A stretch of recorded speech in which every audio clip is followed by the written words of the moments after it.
টানা চতুর্থ দিনে পৌঁছেছে ইসরায়েল ইরান সংঘাত, আর তার মাঝেই যুক্তরাষ্ট্রকে সরাসরি হুঁশিয়ারি দিল তেহরানের বাহিনী। তাদের স্পষ্ট বার্তা, যুক্তরাষ্ট্র আর কোথাও নিরাপদ থাকবে না, এমনকি নিজেদের ঘরেও না। সোমবার এক বিবৃতিতে ইরান জানায়, শত্রুর সুখের দিন শেষ, তারা বিশ্বের কোথাও নিরাপদ থাকবে না। এই বক্তব্য সম্প্রচার করা হয় ইরানের রাষ্ট্রীয় টেলিভিশনে। সংঘাতের মাত্রা যে দ্রুত বাড়ছে, এই হুঁশিয়ারি তার বড় প্রমাণ বলে মনে করছেন বিশ্লেষক।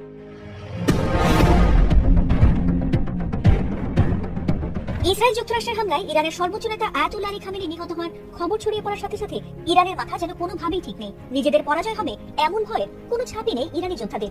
ইরান ঠিকই মুহুর্মুহু মিসাইল মেরে ইসরায়েল ও যুক্তরাষ্ট্রকে নাজেহাল করে তুলেছে। তবে এই যুদ্ধে ইরানের পাশে কোনো মুসলিম রাষ্ট্র না দাঁড়ালেও এবার আমেরিকার উপর প্রচন্ড ক্ষেপে গিয়ে তেহরানের পাশে দাঁড়ানোর ঘোষণা দিয়েছেন পারমাণবিক শক্তিধর দেশ উত্তর কোরিয়ার প্রেসিডেন্ট কিম জং উন।